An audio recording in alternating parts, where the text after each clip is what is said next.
तो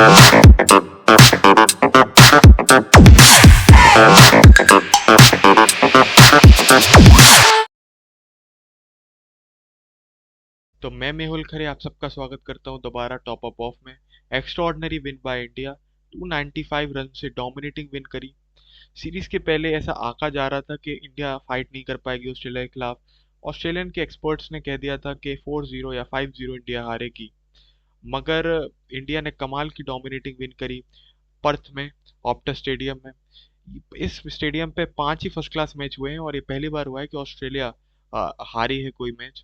रोहित शर्मा नहीं थे, न्यूजीलैंड से होम पे 3-0 से हार कर आ रही थी, मगर पहले दिन पे 150 रन पे ऑल आउट होने के बाद बुमराह की कप्तानी के कारण 67 फॉर 7 हुए, 104 रन पे ऑल आउट हुए और 487 रन जवाब में बनाए, और जिसके कारण 295 रन से डोमिनेटिंग विन हासिल करी।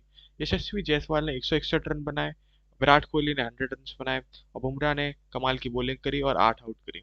तो इस मैच के बारे में इन डेप्थ एनालिसिस करेंगे और बताएंगे कि क्यों ऑस्ट्रेलिया अपने होम पे भी अवे जैसा खेल रहा है इंडिया के खिलाफ और क्यों डोमिनेट नहीं कर पा रहा है। इसका अमल दखल ड्रॉप इन पिचेस से भी है, ये भी बताएंगे। तो मेरे साथ है दशरथ भाई। दशरथ भाई, जैसे कि आप जानते हैं कि स्टैट्स के कमाल की जानकारी रखते हैं और कमाल की ट्रिविया देते हैं, जैसे कि आपने लास्ट वीडियो में देखा।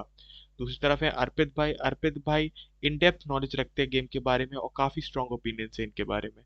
तो पहला सवाल मेरा अर्पित भाई से ही है, कैसे देखते हैं इस विक्ट्री को? न्यूजीलैंड से 3-0 से हारने के बाद रोहित शर्मा भी नहीं थे, इनएक्सपीरियंस बैटिंग ऑस्ट्रेलिया के हिसाब से, तो कैसी लगी आपको ये विक्ट्री? आई थिंक काफ़ी बड़ी विक्ट्री थी इंडिया की। आई थिंक ऑस्ट्रेलिया को आई थिंक उनके घर पे हराना किसी भी टीम के लिए बहुत बड़ी विक्ट्री होती है। और जिस तरीके से ऑफकोर्स इंडिया का 3-0 से हार के आ रही थी न्यूजीलैंड से अपने ही घर पे, तो आई थिंक पूरी टीम का मोरल और आई थिंक कॉन्फिडेंस काफ़ी डाउन था। और पहले टेस्ट में उनके कैप्टन रोहित शर्मा भी अनअवेलेबल थे, शुभमन गिल अनअवेलेबल थे, तो आई थिंक काफ़ी प्रेशर था इंडियन टीम के ऊपर। पर जिस तरीके से उन्होंने खेला है, पहली पहली इनिंग्स पे अगर बैटिंग की बात जाए तो 150 पे ऑल आउट हो गए थे। पर जिस तरीके से सेकंड मतलब फर्स्ट इनिंग में ऑस्ट्रेलिया को जिस तरीके से बॉलिंग की गई और उनको ऑल आउट किया गया और अगली इनिंग में इतना बड़ा जो टोटल है वो पोस्ट किया, और आई थिंक और जिस तरीके से उसके बाद जो पर्थ में जीते हैं, आई थिंक काफ़ी बड़ी विक्ट्री है as an India point of view. तो उनका काफ़ी अच्छा जो कॉन्फिडेंस है बूस्ट हुआ होगा और अगले टेस्ट के लिए आई थिंक काफ़ी अच्छा मैच होने वाला है। इसी से मैं पूछना चाहूंगा, विराट कोहली का 100 रन, इंडिया में इतने उनके रन्स नहीं थे कुछ साल में। 1.5 साल के बाद टेस्ट क्रिकेट में सेंचुरी, 81st सेंचुरी, और रोहित शर्मा की गैर मौजूदगी में क्योंकि बुमराह को इतना एक्सपीरियंस नहीं था ऑस्ट्रेलिया में कप्तानी का, तो काफी इन्वॉल्व भी दिखे। तो उनकी इस परफॉर्मेंस के में आपकी क्या राय है विराट कोहली के बारे में, अर्पित भाई? I think as a Virat Kohli की एज अ बैट्समैन की बात की जाए तो ऑफ कोर्स उनका अगर पिछले 1 डेढ़ साल देखा जाए तो इतना अच्छा परफॉर्मेंस नहीं रहा है एज अ बैट्समैन। पर जिस तरीके के वो खिलाड़ी है, जितने बड़े वो बल्लेबाज है, तो हम सब जानते हैं कि जब भी प्रेशर सिचुएशन आती है, जब भी लगता है कि इंडियन टीम फंस रही है, तो आई थिंक उनका बल्ला हमेशा बोलता है। अगर इस टेस्ट मैच में बात की जाए तो आई थिंक सेकेंड इनिंग्स में तो इंडिया पहले अच्छा खेल रही थी, पर एक सडन कॉलेप्स देखा तो लग रहा था कि क्या ऑस्ट्रेलिया वापस कम बैक कर लेगी। पर जिस तरीके से विराट कोहली ने वापस उस बल्लेबाजी की और ऑस्ट्रेलियन बॉलर पर प्रेशर डाल के एक बड़ा आई थिंक अच्छी सेंचुरी मारी है, तो आई थिंक बहुत मुश्किल हो गया ऑस्ट्रेलिया को वापस इस मैच में कम बैक करना। तो आई थिंक काफ़ी अच्छी बल्लेबाजी की उन्होंने। और बात की जाए उनके इन्वॉल्वमेंट की तो ऑफकोर्स ज़रूर रोहित शर्मा अवेलेबल थे और जसप्रीत बुमराह पहली बार कैप्टनसी कर रहे थे ऑस्ट्रेलिया में। पर आई थिंक विराट कोहली का जो एक्सपीरियंस और जो लीडरशिप इतने साल से हम देख रहे हैं, वो काफ़ी मदद मिली बुमराह को उनकी वजह से। तो उनका इन्वॉल्वमेंट काफ़ी as a Indian point of view से देखें तो काफ़ी हेल्पफुल रहा है। दशरथ भाई, ऑस्ट्रेलियन विकेट्स काफी अच्छी मानी जाती थी बैटिंग के लिए पहले 2 दिन में। इस टेस्ट मैच में 17 आउट हुए पहले दिन में। तो ड्रॉप इन पिचेस का क्या अमल दखल दिखता है आपको इसमें? क्योंकि मेरे ख्याल में ऑस्ट्रेलियन बैट्समैन को भी सीम मूवमेंट खेलने में दिक्कत आती है, बाउंस के अच्छे प्लेयर होते हैं। तो 2016-17 से इंट्रोडक्शन हुआ था ड्रॉप इन पिचेस का, अब खाली ब्रिस्बेन और सिडनी में नेचुरल पिचेस रह गई हैं। तो कैसे देखते हैं आप ड्रॉप इन पिचेस को, अगर आप समझा सकें तो? जी हाँ, बिल्कुल आपने सही मेंशन किया कि कैसे ड्रॉप इन पिचेस का कंसेप्ट 2016-17 में इंट्रोड्यूस किया गया था। उसका यही सोल रीज़न था कि काफ़ी मल्टीपल स्पोर्ट्स एक ही स्टेडियम में खेले जा सके, जैसा कि हम जानते हैं कि कई सारे स्पोर्ट्स खेले जाते हैं ऑस्ट्रेलिया में। तो इसी वजह से ड्रॉप इन पिचेस का कंसेप्ट जो था वो इंट्रोड्यूस किया गया था। और रही बात उसका इम्पैक्ट क्रिकेट में, तो हमने काफी 6-7 साल हो गए हमने उसका इम्पैक्ट देखे हुए कि ऑस्ट्रेलिया में कैसे अब सब जगह ड्रॉप इन पिचेस का काफी एक्सटेंसिव यूज होने लग गया है। तो उससे यही फर्क पड़ता है कि हम लोग देखते हैं कि पहले 2 दिन जो होते हैं वो काफी बॉलर फ्रेंडली गेम रह जाती है, काफी लंबी घास होती है, क्रैक्स खुले नहीं होते, तो उस वजह से अच्छी सी मूवमेंट मिलती है, अच्छा पेस बाउंस और अच्छा कैरी भी मिलता है विकेट कीपर को। तो यही सी मूवमेंट की वजह से बॉलर्स को काफी अच्छा मदद मिलती है सरफेस से, और पहले 2 दिन काफी बॉलर डोमिनेटिंग डेज रहते हैं।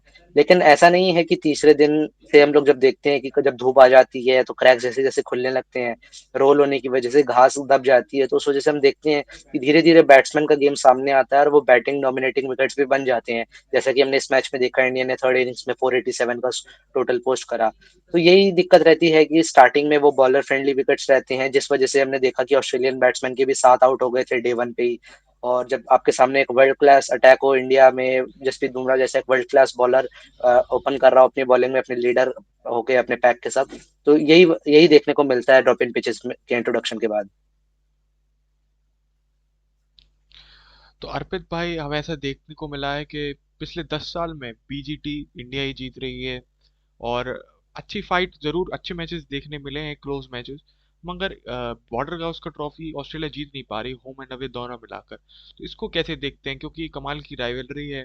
और एक तब इंडिया ने वन साइडेड तरीके से तो नहीं, मगर काफी अच्छे मैच देखने मिले हैं, लेकिन जीत नहीं पा रही है, क्रॉस नहीं कर पा रही है लाइन सीरीज की। इसको आप कैसे देखते हो ऑस्ट्रेलिया की परफॉर्मेंस को पिछले 10 सालों में?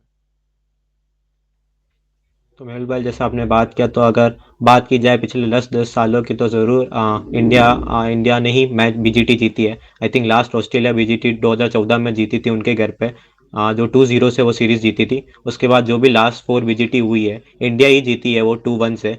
आई थिंक तो काफ़ी जो उनका जो इंडिया का जिस तरीके से परफॉर्मेंस रहा है ऑस्ट्रेलिया के खिलाफ बीजीटी में, जो एज अ टीम यूनिट काफ़ी अच्छा परफॉर्मेंस रहा है। जब भी ऐसा लगता है कि मैच फंस रहा है, तो हमेशा इंडिया का एक कोई भी प्लेयर, भले वो बॉलिंग में हो या बैटिंग में हो, एक प्लेयर हमेशा खड़ा उतरता है, जिससे वो आई थिंक ऑस्ट्रेलिया को काफ़ी दिक्कत होती है, और आखिरी में इंडिया बाजी मार लेती है मैच में। तो आई थिंक काफ़ी मुश्किल रहा है ऑस्ट्रेलिया से पिछले 10 सालों में इंडिया से बीजीटी जीतना। तो आई थिंक ये जो मुकाबला चल रहा है, आई थिंक इंटरेस्टिंग होगा कि आगे ये कैसे खेल सकता है, और देखते हैं कि ये बीजीटी कौन जीतता है। दशरथ भाई, इसी से जुड़ा मैं कोलैप्सेस ऑस्ट्रेलिया के डिस्कस करना चाहूंगा, अगर आप नंबर्स के थ्रू समझा पाए कि ऑस्ट्रेलिया के बैट्समैन जो मिडिल ऑर्डर है वो उतने रन्स नहीं बना पा रहे हैं। लोअर मिडिल ऑर्डर जरूर रन बना रहा है, मिचेल मार्श या उस्मान ख्वाजा टॉप ऑर्डर से कंट्रीब्यूट कर रहे हैं, लेकिन जो मिडिल से हैं वो रन्स आ नहीं पा रहे हैं, सिर्फ फ्रिक्वेंट कोलैप्सेस देखने मिलते हैं। पाकिस्तान के खिलाफ भी काफी क्लोज सीरीज हुई थी, और इतने रन्स कंट्रीब्यूट नहीं कर पा रहा है। तो इसको आप कैसे समझाएंगे थोड़ा नंबर्स की, तो अगर बता पाए दर्शकों को तो। जी हाँ, बिल्कुल, जैसा कि आपने मेंशन किया, हम लोग पिछले 1.5-2 साल से देख रहे हैं कि ऐसे ऑस्ट्रेलिया का टॉप ऑर्डर कोलैप्स कर जा रहा है, जिस वजह से सारा प्रेशर लोअर मिडल ऑर्डर और मिडल ऑर्डर पे आ जा रहा है।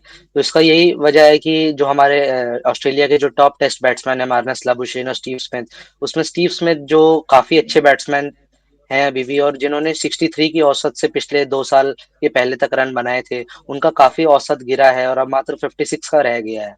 और रहे बात इस साल की, तो मात्र 25 का रह गया है, जिस वजह से हमने देखा है कि जो स्टेबिलिटी प्रोवाइड करते थे वो अपने बैटिंग ऑर्डर में, वो अपनी टीम को प्रोवाइड नहीं कर पा रहे हैं। और साथ ही उनके साथ जो नंबर 3 पे मार्नस लाबुशेन बैटिंग करते हैं, वो भी काफी कमाल का खेला करते थे 2 साल पहले तक। उनका भी अब जो बैटिंग एवरेज है वो 50 के नीचे चला गया है, जो कि लेट 50s में रहा करता था। और इस साल का बैटिंग औसत तो मात्र 24 का रह गया है।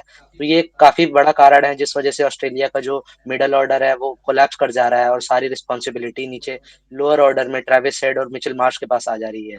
यही वजह है कि काफी फ्रीक्वेंट कोलैप्सेस देखने को मिले हैं, और कुछ 2-3 बैट्समैन के रन की वजह से एक ह्यूज टोटल पोस्ट नहीं कर पा रहे हैं, जिस वजह से ऑस्ट्रेलिया 1.5-2 साल से पिछले काफी कम डोमिनेटिंग दिख रहे हैं। दशरथ भाई, केएल राहुल टीम मैन, चाहे विकेट कीपिंग करा लो, चाहे 5 नंबर खिला लो, कप्तान नहीं है, ओपनर नहीं है तो ओपनिंग करा लो, हर तरह से कंट्रीब्यूट करते हैं। और तो कैसे देखते हैं इस मैच में उनकी परफॉर्मेंस में? और जो पहले इनिंग्स में कंट्रोवर्शियल डिसीजन दिया था उसको कैसे देखते हैं? मेरे ख्याल में वो नॉट आउट था। आप अपनी राय बताएंगे कि आपको वो आउट लगा? और मेरे ख्याल में जो यशस्वी जायसवाल के रन्स भी हैं, क्योंकि एक्सपीरियंस प्रो प्रो थे वो, तो उन्हें खिलाया अपने साथ। ये कैसी अहमियत रखता है, इसको भी आप समझा सकें तो। जी हाँ, बिल्कुल आपने सही मेंशन किया कि केएल राहुल एक बहुत ही एक्सपीरियंस खिलाड़ी हैं। एक प्रॉपर टीम मैन है, ऑलराउंड परफॉर्मेंस देते हैं। जहाँ पे टीम को उनकी ज़रूरत होती है, वहाँ पर खड़े उतरते हैं, चाहे उनसे ओपन करवा लो, चाहे उनसे मिडल ऑर्डर में करवा लो, चाहे विकेट कीपिंग के साथ लोअर ऑर्डर में खिला लो। हर तरीके से वो अपना 100% देते हैं और टीम की सक्सेस में कंट्रीब्यूट करने की कोशिश करते हैं।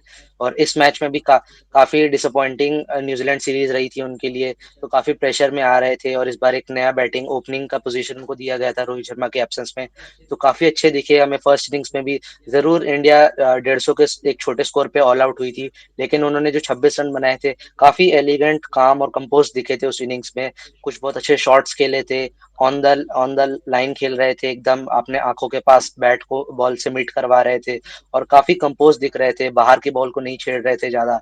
तो काफ़ी कंपोज़ दिख रहे थे बिफोर दैट कंट्रोवर्शियल डिसमिसल, जिस पर भी मैं आना चाहूँगा। जैसा कि आपने मेंशन किया कि काफ़ी कंट्रोवर्शियल डिसमिसल था और ऐसे डिसमिसल्स में जनरली सबका अलग-अलग ओपिनियन होता है।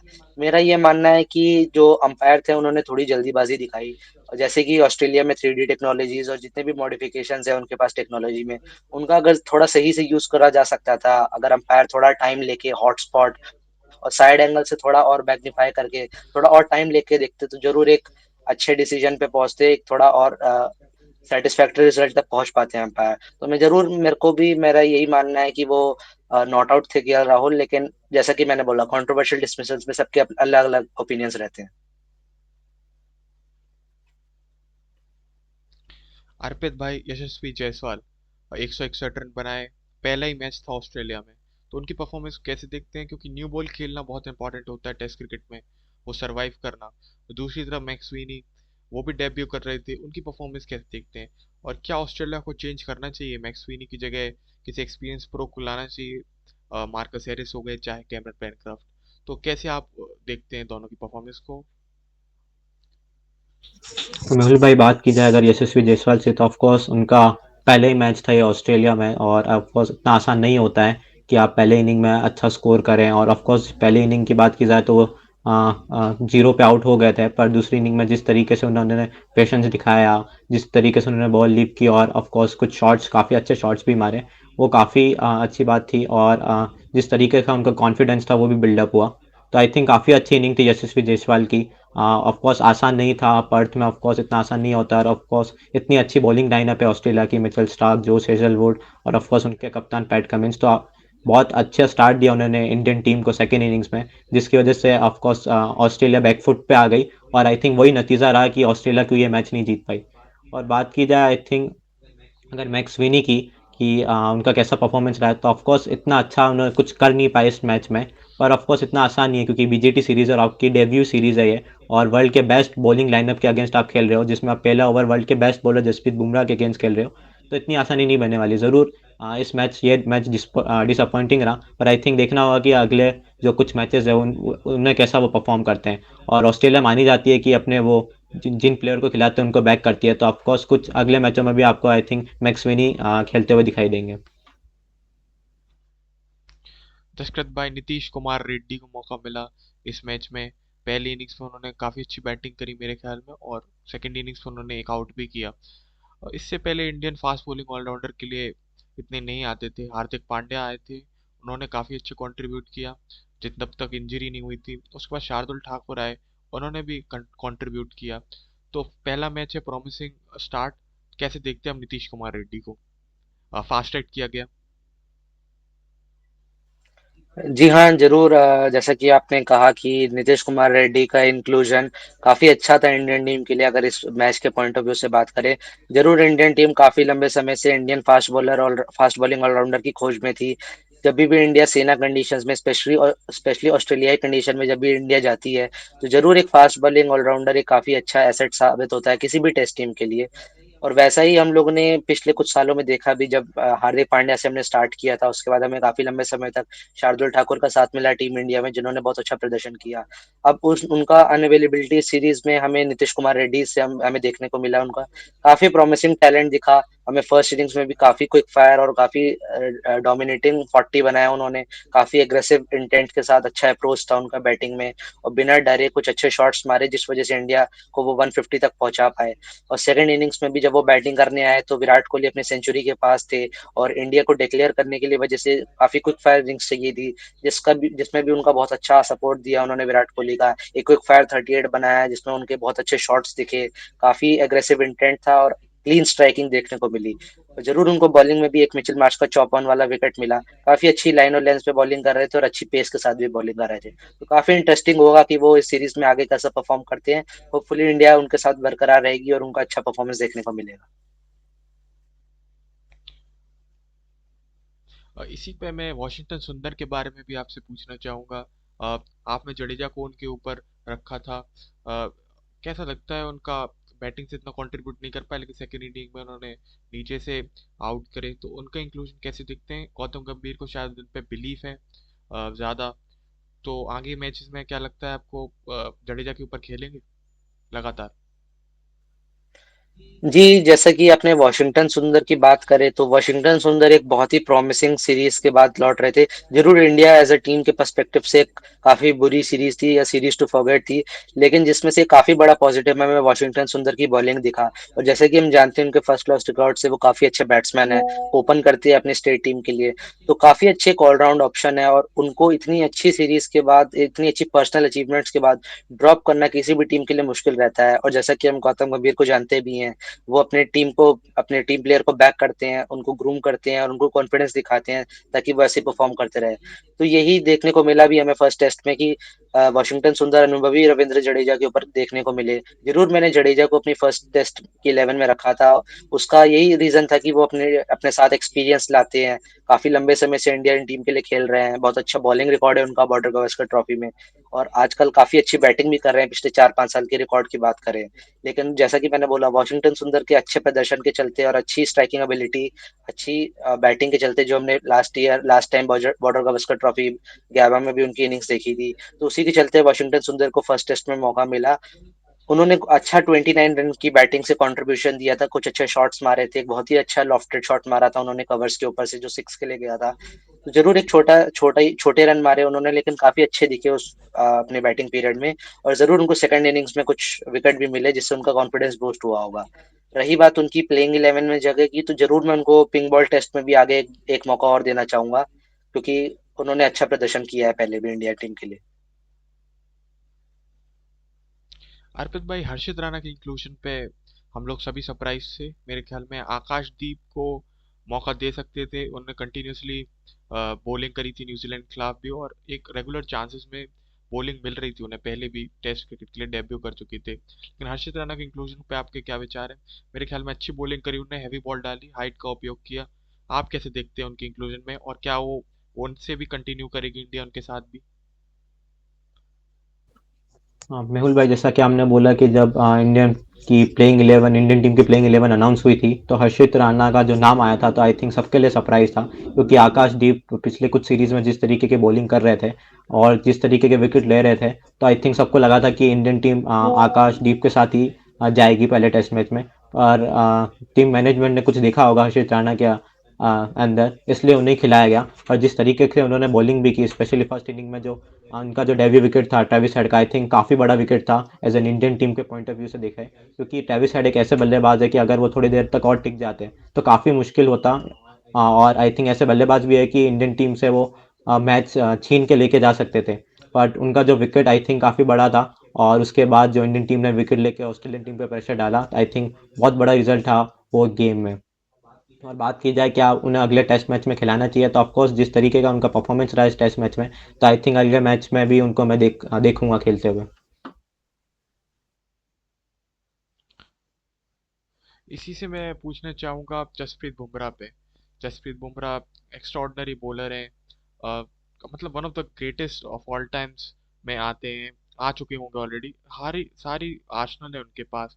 सेमी न्यू बॉल से रिवर्स स्लोअर वन, कोई भी बॉलिंग करा लो। कैप्टन लीडिंग फ्रॉम फ्रंट, ऐसा पहली बार देखने को मिला है कि दोनों बॉलिंग कैप्टन, दोनों ही बॉलर्स कैप्टन थे, पैट कमिंस और बुमराह।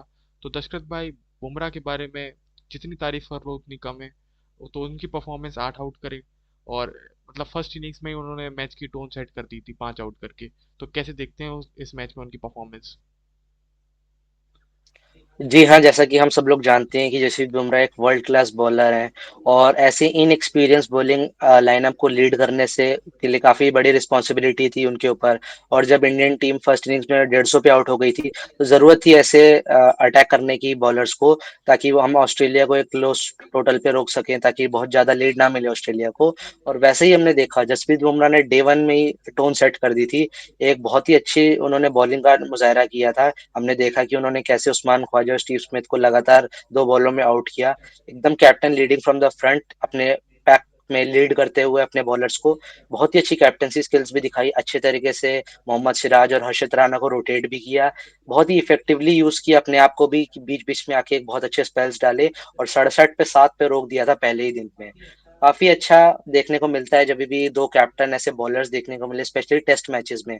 तो काफ़ी अच्छा लगता है देखने में। ऐसा हम लोगों को 80s और 90s में दिखता था जब लेजेंडरी इमरान खान और कपिल देव कैप्टेंसी किया करते थे। तो काफ़ी अच्छा लगता है जब बॉलर्स अपनी टीम्स के कैप्टन होते हैं और काफ़ी अच्छा ऐसा टेस्ट क्रिकेट में ब्यूटी मानी जाती है जब ऐसा होता है। तो काफ़ी अच्छा लगा ये देख के।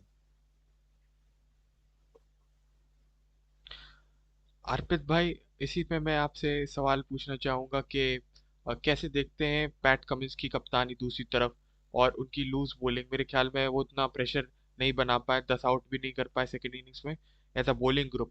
तो उनकी कैप्टनसी, उनकी बॉलिंग पे, और क्या ऑस्ट्रेलिया चौथा पेसर ऐड कर सकती है स्कॉट बॉलेंड्स में? देखा है कि होम पे काफ़ी अच्छी परफॉर्मेंस है स्कॉट बॉलेंड की, कुछ लास्ट फ्यू ईयर्स में काफ़ी अच्छी एवरेज है।